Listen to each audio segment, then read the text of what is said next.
성공하려면 고생, 고난을 이겨내야 된다 라는 말은 아마 들어보셨을 겁니다. 젊어서의 고생은 사서도 한다. 아마 나이를 먹으면 인생을 어느 정도 살다 보면 인생이라는 게 고생, 고난, 고생이라는 걸 빼고는 말할 수 없다라는 걸 누구나 다 공감하실 겁니다. 어려운 순간, 그러니까 정말 난처한 순간, 너무 힘들고 답답한 순간, 어떤 그런 인생의 고난 앞에 처했을 때 그것을 어떻게 대처하는지 보면 그 사람의 참된 모습을 알 수 있다고 합니다. 인생의 바닥으로 떨어졌을 때 정말 감당할 수 없을 만큼 어려움이 찾아왔을 때 그 대처하는 모습이 어쩌면 우리들의 진짜 모습이 아닐까 생각이 듭니다. 여러분은 하나님을 믿는 사람이니까 하나님을 생각해서 하나님을 바라보고 그런 어려움 앞에 좀 더 의연하기를 바라고 당당하게 어떤 어려움 앞에서도 흔들리지 않고 꿋꿋하게 자기의 주어진 인생을 정직하고 성실하게 살아나갈 수 있기를 축원합니다. 바로 그런 사람이 요셉이 아닐까 생각됩니다. 요셉은 많은 어려움을 겪었지만 그래도 항상 그의 모습이 하나님 앞에서 기죽지 않고 하나님 앞에서 또 주눅들지 않고 하나님 앞에서 당당하고 성실하고 정직한 그런 삶을 살았던 성공한 사람의 대표격이 아닌가 싶습니다. 요셉은 많은 우여곡절, 굽어도는 인생을 살았지만 결국에는 그 당시 전 세계라고 할 수 있는 애굽이라는 이집트라고 하는 그런 제국 속에서 총리가 되는 큰 성공을 거두게 되었습니다. 그의 성공으로 말미암아 그의 아버지 가족들은 다 이 요셉의 그늘에 들어와서 고센 땅에 정착하며 사는 축복을 얻게 되었지요. 그리고 이제 그런 기쁨도 잠시 17년의 세월이 지나갔고 야곱은 이제 죽음을 앞두고 있게 되었습니다.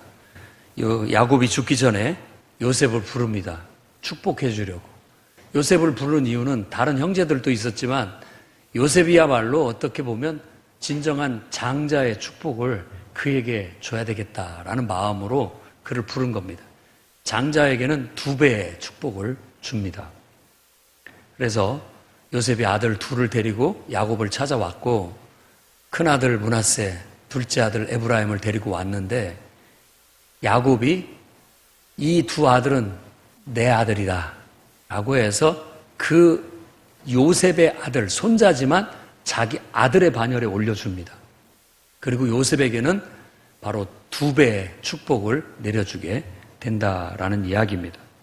근데 묘하게도 이때 야곱이 그 2 아들에게, 그 2 손자에게 축복을 할 때 큰아들에게 오른손을 올려야 되고 또 작은 아들한테 왼손을 올려서 축복을 해줘야 되는데 이 손을 어긋나게 해서 오히려 작은 아들한테 오른손으로 그리고 큰 아들한테 왼손으로 축복을 해줍니다.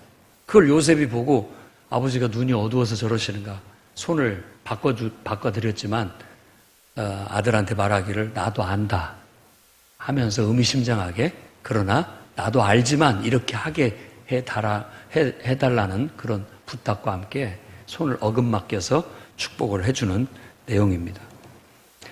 야곱이 왜 므낫세보다 에브라임을 앞세웠는가 라는 것을 곰곰이 묵상하면서 저는 오늘 에브라임 같고 므낫세 같게 라는 제목으로 다음과 같은 하나님 말씀을 여러분에게 전하고자 합니다. 첫째는 하나님이 힘든 일들을 오늘 다 잊어버리게 하시는 축복이 여러분에게 있기를 바랍니다. 야곱이 아들들에게 축복하듯이 저도 오늘 여러분들에게 우리 모든 성도님들에게 축복을 합니다. 여러분 힘든 일들 다 잊어버릴 만큼 하나님의 은혜와 축복을 받기를 바랍니다. 이게 상황이 달라진 게 아니에요.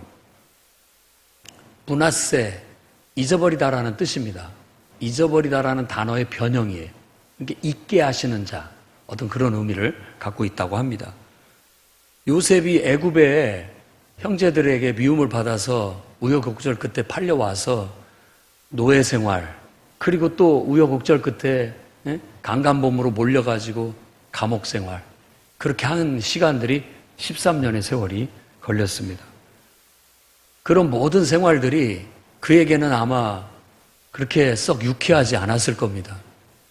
그럼에도 불구하고 그는 그런 모든 생활 속에서 하나님을 의지하여 그 고난을 잘 극복하고 이겨낸 사람이라고 할 수 있겠습니다.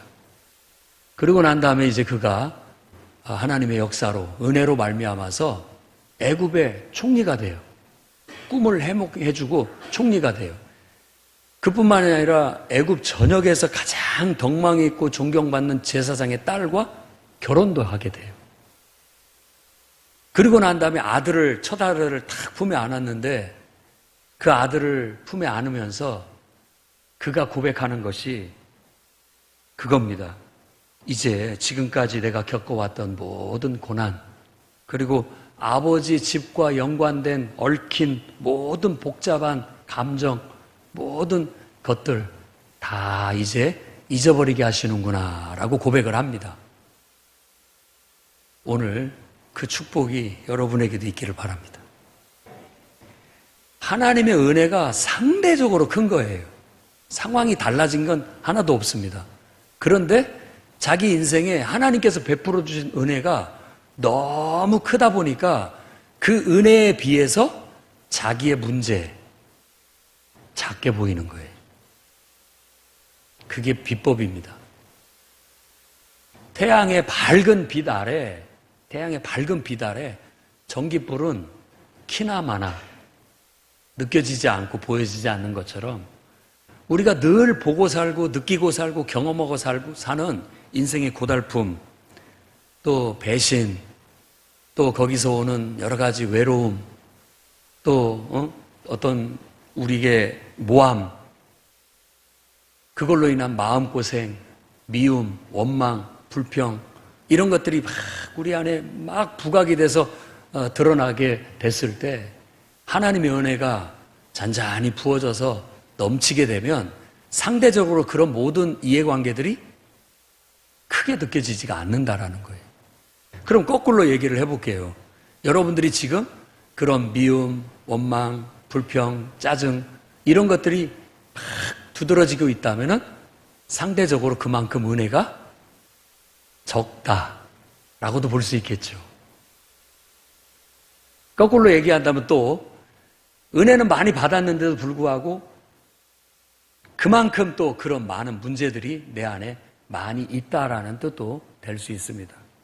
하지만 인생이라는 게 우리가 미움이나 원망이나 불평이나 짜증 그런 것에 갇혀서 내 에너지를 거기에 소비하고 또 인생을 거기에 갇혀서 제한적으로 산다는 것은 그렇게 하나님이 기뻐하시는 바는 아니라고 말씀드리고 싶습니다.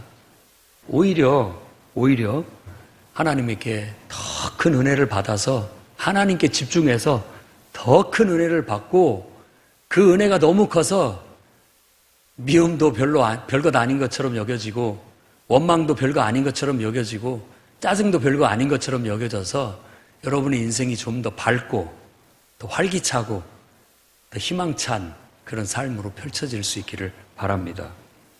그래서 여러분들도 이 요셉처럼 므낫세, 내 인생의 고달픔이 하나님의 은혜로 말미암아서 느껴지지가 않는구나 하는 그런 고백을 할 수 있었으면 좋겠습니다.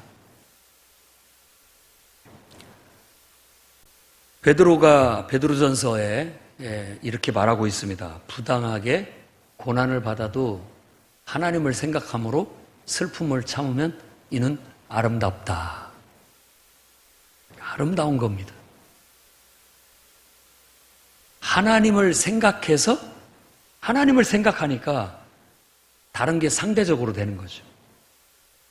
가나안 땅을 정탐하고 돌아왔던 12부족의 대표들이 여호수아와 갈렙은 오히려 우리가 하나님의 군대고 저들은 우리 앞에 메뚜기 같다라고 말했지만 나머지 10사람은 믿음이 없어서인지 그들은 우리가 메뚜기 같고 그들은 거인 같다라고 그렇게 얘기를 합니다. 상황은 똑같은데 보는 사람의 마음의 상태에 따라서 달리 보인다라는 것이 핵심이죠. 여러분은 어떻게 세상에 보입니까? 여러분이 정말 하나님의 은혜를 알고 하나님을 생각한다면 하나님이 더 크게 보일 거고 세상의 염려, 근심, 걱정, 어려움은 그보다 작게 보이게 될 겁니다. 그렇게 되기를 바랍니다. 하나님께서도 그러기를 바라고 계시는 거예요. 나는 하나님 앞에 바르고 내가 하나님 생각해서 하나님 앞에 정직하게 행했다면 그걸로 인해서 어떤 고난이 닥쳐온다 할지라도 그런 거 별거 아닌 걸로 여기고 참고 견디고 살아가는 것이 아름다운 신앙의 모습이에요. 아름다운 신앙의 모습. 그래서 여러분 그런 어려움과 슬픔을 신앙으로 잘 견디고 이겨나가시기 바랍니다. 그러면 어느 순간 좋은 날이 올 겁니다. 좋은 날이 올 겁니다. 근데 이것도 우리가 기억을 해야 됩니다. 그 다음 절에 베드로가 얘기합니다. 죄가 있어 매를 맞고 참으면 무슨 칭찬이 있겠느냐. 부당하게 우리가 고난을 받는 것은 참음으로써 신앙으로서 견뎌내면 아름다운 향기를 풍기게 되지만 내가 잘못한 일이 있었을 때 때로 하나님은 우리를 책망하시기도 하고 꾸중을 하시기도 합니다. 그럴 때 우리가 그걸 빨리 깨닫고 그걸 바로잡는다면 훨씬 더 좋은 결과를 가져오게 되겠죠. 고생이라는 것은 사전에서 찾아봐도 어렵고 고된 일입니다. 그런데 그 고생이라는 것이 우리를 더 단단하게 만들기도 합니다. 그리고 훨씬 더 우리를 더 유용한 사람으로 만들기도 합니다. 그런 의미에서 봤을 때 고생이 꼭 부정적인 것만은 아닐 수 있죠. 그래서 성경에는 고난을 당하는 자에게 이런 말씀을 줍니다. 너희가 그리스도의 고난에 참여하는 것으로 즐거워해라. 그러니까 고난을 다 싫지만 또 마음의 상처가 다 싫지만 그것을 내가 하나님 앞에서 감당해야 할 것으로 생각한다면 오히려 기뻐할 수도 있다. 그것을 기쁨으로 여길 수도 있다라는 그런 권면을 우리에게 주고 있는 것이죠. 그래서 저는 여러분들이 인생 앞에 닥치는 여러 고난과 역경, 그것을 오히려 기뻐하고 즐거움으로 여겨서 더 단단해지시기를 바랍니다. 그리고 더 유용한 사람으로 변해 가십시오. 그리고 더 유능한 사람들이 될 수 있기를 바랍니다. 저를 비롯해서 정직한 우리들의 마음은 다 책망받는 걸 싫어합니다. 누가 그런 소리 듣고 싶어 하겠습니까? 하지만 내가 부당하게 책망을 받는다면 잘 견디고 이겨냄으로써 아름다운 향기를 풍길 수 있고요. 내가 혹시라도 문제가 있어서 책망을 받는 거라면 그걸 통해서 다듬어지고 더 온전해져서 더 단단해지고 더 유용한 사람이 될 수 있으니 그것 또한 축복이라고 할 수 있겠습니다. 그러면 이렇게 우리 마음을 다스릴 수 있는 비법은 뭐냐? 다른 거 아닙니다. 야고보서 5장 13절에 말하고 있는 것처럼 너희 중에 고난당하는 자가 있느냐? 뭐 하라고요? 기도하는 겁니다. 기도만이 우리의 마음과 생각을 다스릴 수가 있어요. 기도로 우리는 하나님께 모든 것을 솔직히 말할 수 있고 그 기도를 통해서 내 부정적인 생각과 부정적인 감정을 하나님을 통해서 환기를 시켜내고 좀 더 긍정적으로 더 밝게 바꿔나갈 수 있으니까. 그러니까 기도는 놀라운 일이죠. 나를 조절할 수 있는 하나의 방식이기도 하고. 그러니 여러분 힘든 일을 당했을 때 거기에 짓눌리지 마시고 기도로 하나님께 아뢰어서 그 고난을 극복해낼 수 있는 여러분이 되기를 바랍니다. 그러면 때가 되면 하나님께서는 분명히 여러분들에게 그것을 상쇄할 만한 은혜와 축복을 주십니다. 그래서 므낫세라고 고백할 수 있는 그런 삶을 살기를 바랍니다. 두 번째로는 하나님이 수고한 만큼, 이 땅에서 여러분 수고한 만큼 결과를 얻어서 번성하기를 축원합니다. 저도 야곱처럼 여러분에게 축복합니다. 정말 힘든 일 다 이제 잊어버리고 좀 영광의 날을 맞이할 수 있었으면 좋겠고, 여러분이 이 땅에서 수고한 만큼 하나님이 결실을 채워주셔서 풍성한 복을 누릴 수 있기를 늘 기도하고 바랍니다. 에브라임이라는 말은 원래 결실하다라는 단어에서 가져온 변형입니다. 결실, 뭔가를 맺어내는 거예요. 결실. 그런데 이 뜻이 뭐냐면 끝에 임이 붙으면 히브리어에서는 쌍수예요. 쌍수. 마하나임. 군대라는 단어인데 임이 들어가니까 두 개의 군대, 쌍으로 있는 군대를 말하는 거예요. 에브라임, 결실은 결실인데 이거 하나만 생각을 했는데 하나가 더 따라오는 결실. 그래서 에브라임을 이렇게 두 배의 풍성함, 창성함, 어떤 번영, 그런 것을 나타내는 용어로 보는 거죠. 내가 수고했어요. 수고했는데 요만큼 결실을 얻는 게 마땅한데 이걸 결실을 딱 땅에서 뽑아내고 보니까 하나가 더 따라오는 거예요. 이게 에브라임인 거예요. 그런 축복이 여러분에게 있기를 바랍니다. 네, 그런 축복이 있기를 바라요. 우리가 애쓰고 수고하는데 수고한 만큼의 결실이 오지 못하면 낙심이 되는데 그것도 다 하나님께 달려있는 문제예요. 여러분, 그 비법은 신명기 8장에 있습니다. 신명기 8장 1절에 오늘 명하는 모든 명령을 너희가 지켜 행하라. 그러면 너희가 살고 번성하고 여호와께서 너희 조상들에게 맹세하신 땅에 들어가서 그것을 차지하리라. 비법은 딱 하나예요. 하나님 말씀대로 행하는 거. 그리스도인의 생명력 그리고 반석과 같은 중심은 뭐냐면 하나님 말씀대로 한다는 거예요. 그러면 하나님이 책임져 주십니다. 하나님이 책임져 주셔요.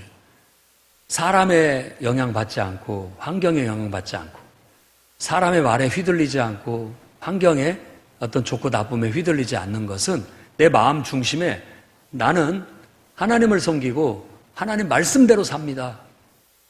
성경에 하나님 말씀대로 살면 네가 살 것이고 무엇을 하든지 번성할 것이고 형통할 것이라고. 내가 손대는 건 다 잘되게 해주시고 복을 주신다는 거예요. 그러니까 말 그대로 내가 하나님 말씀대로 행하면 이렇게 결실을 맺어도 꾸러미로 따라오는 거예요. 나는 내 수고한 노력이 하나를 얻을 수 있는 거였는데 그냥 그 뒤에 또 따라와요. 축복이. 야, 이게 무슨 복이야. 그러고 봤는데 그 뒤에 또 주렁주렁 또 달고 나오는 그런 축복이 있기를 바랍니다. 그냥 꾸러미로. 그게 에브라임이에요. 에브라임.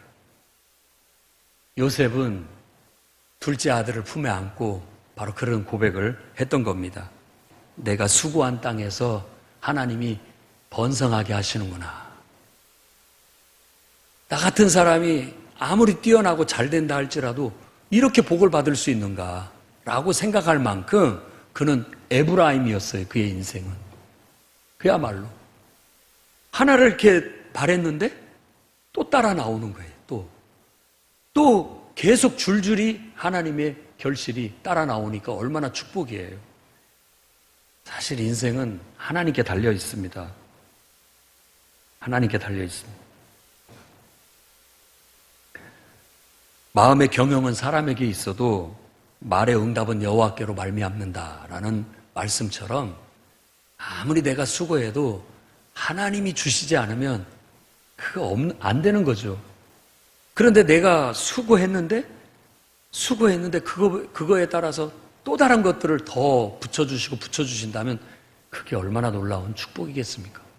저는 오늘 모든 성도들이 그런 축복을 받아서 세상 근심, 시름, 미움, 원망 다 상쇄돼서 잊어버렸으면 좋겠습니다.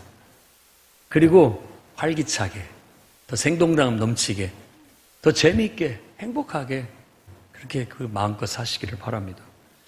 누가복음에 보면 5장 5절 6절 말씀에 베드로가 밤새 동안 그물을 던지면서 고기를 잡으려고 수고했는데 한 마리도 못 잡았습니다. 네, 5절에 시몬이 대답하여 이르되 선생님 우리가 밤새도록 수고하였으되 잡은 것이 없지만은, 밤새도록 수고했는데도 잡은 것이 없지만은 말씀에 의지하여 내가 그물을 내리리이다. 어떻습니까? 여러분 인생에 그렇게 수고하고 애썼는데 어떤 결실을 맺었는지 모르겠습니다. 희망을 가지십시오. 밤새 수고하고 아무것도 잡지 못했지만 하나님 말씀에 하라고 하니까 하나님 말씀대로 내가 하겠습니다. 그때 그 결과는 고기 잡은 것이 심이 많아 그물이 찢어진지라 라고 말합니다. 하나님이 에브라임을 주시는 거예요. 2배의 결실을 주는 거예요. 하나만이 아니라 계속 따라오는 그런 축복을 주시는 거예요. 말씀대로 하십시오. 그러면 여러분, 하나님이 여러분 수고한 것에 플러스 알파 보태서 더 번성하게 해주실 겁니다. 그야말로 그 기쁨이 그 은혜가 돼서 내 안에 꽉 차니까 그동안의 인생에 수고했던 거, 고생했던 것은 느껴지지도 않는 거예요. 다 상쇄되는 거죠. 그런 축복이 오늘 예배드리는 여러분에게 넘치기를 바랍니다. 세 번째로는, 여러분, 저도 꼭 성공하려면 고생해야 된다라는 말이 맞는 말이기도 하지만 여러분이 고생을 안 했으면 좋겠습니다. 여러분이 고생 안 하고 번성하는 복을 풍성히 받기를 축원합니다. 왜 야곱이 요셉의 아들을 손을 어긋맡겼는가? 왜 그랬을까라고 한다면 제가 묵상을 해봤을 때 그것은 아버지의 마음이에요. 아버지의 마음. 여러분들이 잘 되려면 고생 무진장히 해서 그 고생 다 겪고 이겨내야 그 다음에 잘 될 것이다. 그런데 아버지의 마음은 그런 고생도 안 했으면 좋겠다라는 마음이 에브라임을 앞세우는 마음이라고 저는 해석하고 싶습니다. 그걸 읽어낼 수가 있어요. 아버지의 마음. 네가 이렇게 잘 돼가지고 애굽의 총리가 돼서 우리가 다 그 은혜를 입고 이렇게 잘 된 건 좋다만 이것을 위해서 네가 또다시 형제들한테 죽임을 당하고 버림을 받고 노예로 팔려가고 노예 생활을 하고 무고하게 감옥에 가서 억울한 고생을 하고 그런 걸 또다시 해야 된다면 나는 원치 않는다. 차라리 그런 고생 안 하고 평범하게 살았으면 좋겠다. 그게 아버지의 마음인 것이죠. 저는 그게 느껴집니다. 창조주 하나님께서 여러분을 세상에 뒀을 때 너 이놈 자식 개고생 좀 해봐라. 그런 다음에야 내가 너한테 영광을 줄 거야. 고생 좀 해봐라. 그런 분은 아니시라는 거예요. 그런 분은 아니십니다. 늘 앞세우는 마음이 여러분이 고생하지 않고 잘 되기를 바라는 마음이 항상 앞섭니다. 기왕이면 내가 하라는 대로 내 뜻대로 잘 순종해서 잘 되기를 바라는 것이지 그냥 인생을 막 굽어 돌게 해서 막 팔려가게 만들고 노예 생활하게 만들고 억울한 일 당해서 감옥에도 보내고 그게 아버지의 진심된 마음은 아니라는 거예요. 할 수만 있다면 그런 거 없이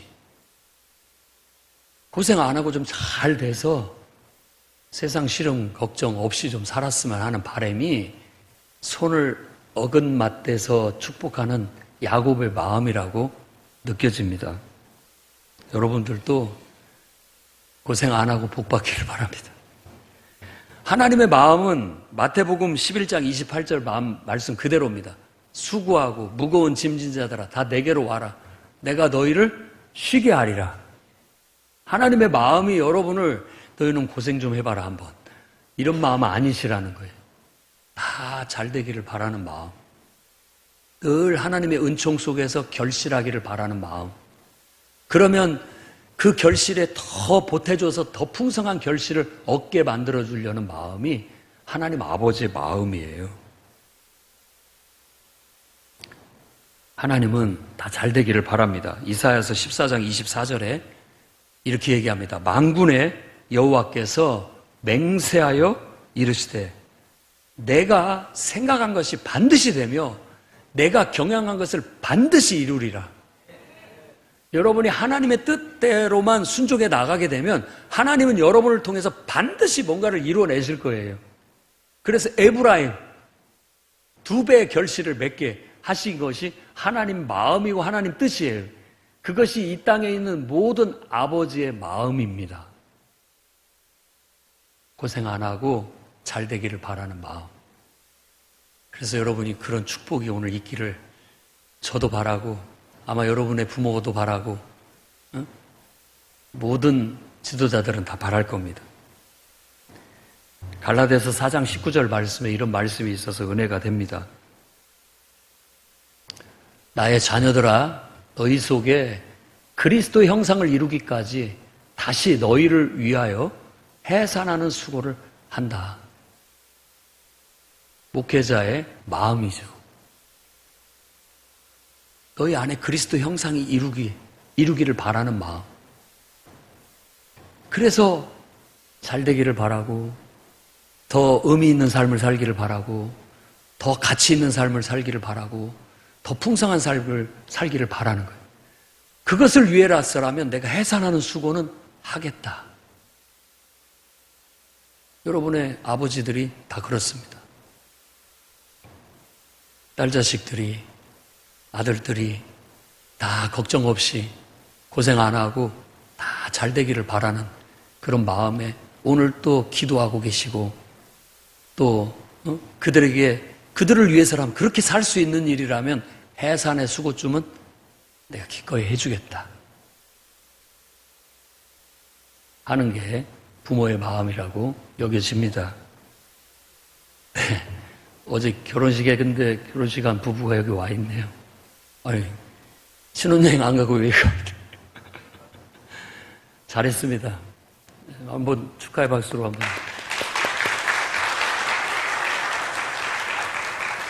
네, 어제 아버지가 딸을 이렇게 데리고 가서 이제 그 남편 될 사람한테 넘겨주는데 아버님이 울 줄 알았는데 아버님은 안 우시고 환한 웃음을 지으시는 것 같았고 딸이 울컥해서 눈물을 지으시더라고요. 그동안에 아버지의 보호를 받고 아버지 그늘 아래 살아왔는데 이제는 외간 남자, 다른 남자에게 이제 가서 산다라는 게 아마 만감이 교차했던 것 같은 느낌이 듭니다. 넘겨주면서 아버지는 뭔 생각을 했을까요? 우리 딸 고생시키지 말고 행복하게 잘 살아라. 또 뭐 그런 바람 아니었겠습니까? 또 딸도 아마 그런 마음이었을 거고. 그동안 나를 위해서 해산의 수고 해줘서 감사하고 또 이제 더 이상 걱정시켜드리지 않게끔 나도 고생하지 않고 내가 잘 살겠다는 그런 마음이었다라고 그렇게 느껴졌습니다. 여러분, 부모는 다 마찬가지입니다. 목회자나 목자나 교사나 다 마찬가지입니다. 해산에 수고하는 것을 힘들다고 말하지 않습니다. 그걸 고생이라고 말하지 않고 그걸 원망하고 짜증내지 않습니다. 자녀들이 고생 없이 좀 잘 살 수만 있다면 그것까지 못하겠습니까? 그게 목자의 심정이고 또 그게 교사의 심정이고 그게 부모의 심정이라는 것을 여러분들이 좀 알고 정말 하나님께서 여러분에게 에브라임 같고 므낫세 같게 하시기를 저도 축복합니다. 예? 고생 없이 좀 잘 살았으면 좋겠어요. 그걸 지켜보는 나는 어제 신랑 신부 결혼해서 부모도 기뻐하고 친지들도 기뻐하는 모습을 저는 그 곁에서 지켜보는 친구의 기쁨을 가지고 있었거든요. 그래, 저렇게 행복하게 잘 살았으면 좋겠다. 성도들 한 사람 한 사람이 하는 일마다 잘 되고 또 하나님 믿어서 기도해서 더 잘 되고 축복도 받고 그냥 에브라임 하나를 기대했는데 하나님 막 2개를 주시고 아니면 그 이상도 주셔서 하나님이 에브라임 하나님을 찬양합니다. 이렇게 할 때마다 목회자가 얼마나 기쁘고 감사하겠어요. 그냥 행복한 거죠. 여러분들을 위해서 기도하는 목자들도 그런 기쁨을 그 뒤에서 경험하게 될 겁니다. 그래, 내가 해산하는 수고는 했지만 잘했다. 저렇게 모두가 다 잘 되는 것을 보는 게 내 기쁨이다. 그런 마음을 갖게 됩니다. 그러니 여러분, 하나님 축복해 주셔서 힘든 일 다 잊어버리십시오. 그리고 무엇을 하든지 하나님이 그냥 수고한 대로 복을 주셔서 두 꾸러미, 아니 그 이상으로 받으십시오. 그리고 정말 고생 없이 살기를 간절히 축원합니다. 기도하겠습니다. 거룩하신 주님,